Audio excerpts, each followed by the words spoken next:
Hey, what's going on? This is Asa, and today we're going to be talking about a debt validation letter. You or a family member or a friend may have received a letter in the mail from a debt collector attempting to collect a debt. The way you know it's a debt collector is at the bottom last page of the letter. It will say this communication is from a debt collector. Any and all information will be used for collection of the debt. Something to that point. It's also known as a dunning notice or a dunning letter. But this is what you receive in the mail, and you are given 30 days to respond to this. After the 30 days, they could possibly come after you in court to collect the debt, or they're going to go to your credit report. We're not going to talk about what happens after the 30 days because you are going to take action before that 30 days expire. You get a letter like this. This is a debt validation letter.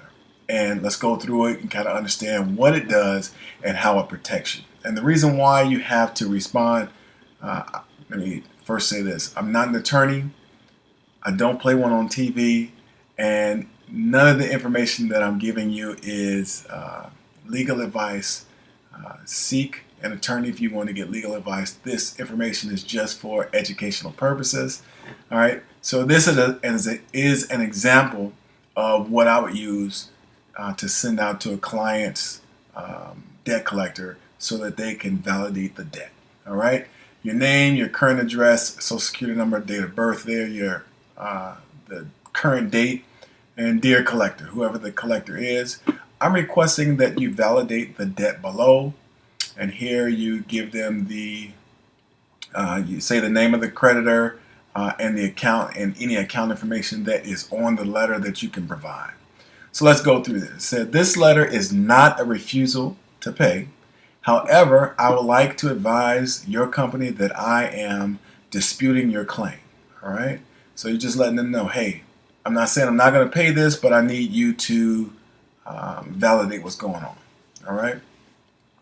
Under the FDCPA, that stands for Fair Debt Collection Practices Act, I'm allowed to request validation from third-party collection agencies. All right, so again, you're telling them what you're doing, and FDCPA, Fair Debt Collection Practices Act, is designed and established to give the consumer the ability to request validation. Prior to that, there were a lot of issues and things weren't as regulated, but using the Fair Debt Collection Practices Act, it helps the debt collector understand that you are an informed consumer, and it gives you a guideline on how to request things. All right. Now, as you know, failure to comply with the FDCPA will put your company in a bad position with the FTC. So I'm asking that your company supply me with a copy of the following. All right. So again, you're just asking them to provide you with validation that you owe them money. All right, so let's go through what you're requesting that they provide. The first thing you're asking is that proof that either you own or were assigned the debt from the creditor. All right, you're requesting that. Proof that you have the right to collect this debt in my state. Now, debt collectors, regardless of what state you're in, have to be valid collectors in your individual state. All right, so you just requested, hey, I don't know who you are, or even if you can collect money in my state, can you provide proof that you have the right to collect money in New Jersey, Iowa, Illinois, Connecticut, or whatever? All right.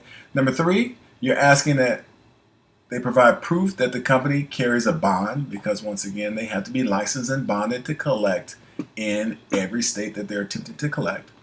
Number 4, you're requesting proof of how your company assessed the outstanding debt. All right, so once again, going back to the FDCPA, there are certain stipulations and guidelines that a debt collector must follow when collecting a debt from a consumer. All right, so sometimes they add on a lot of fees and charges onto the debt that was originally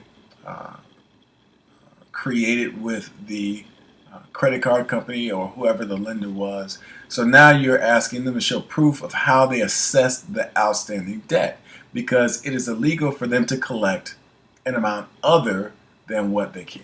All right. So number 5, payment history from the original creditor. All right. So show me that. Show me the name and address of the original creditor. All right. So it could have been American Express, Visa, MasterCard, Chase Bank, Washington. There's no more Washington Mutual, but Bank of America, BMO Harris. All right. Number 7, you requested a copy of the original contract bearing your signature. All right. So this is key. All right. So if something ever goes to court, everything requires a paper trail. All right. If you don't have my signature on a contract showing that I signed a contract with you, how are you saying I'm owing you some money? All right. So here they're asking, or we're asking, for a copy of the original contract bearing your signature. All right. Chain of title on this debt. How do I know you own the debt? You may have just gotten it from someone else and trying to collect. Right. And there's a lot of things that happen out there like that. All right. 9, proof that you can collect this debt from me. Again, you're just asking them to validate everything around the debt and prove that they have the ability to get money from you. All right. You're asking, hey, do you own this debt, or was this a debt assigned to you? And we're not going to get into the legalities of that, but once again, they will understand. Their legal department will clearly understand what you're getting at here. All right. So also here, copies of all letters sent to me from you and the original creditor. Because once again, we want to see that they have a full package, a full file on this debt. All right, moving along. How much did you buy the debt for? So it's notorious that debt collectors buy debt for pennies on the dollar.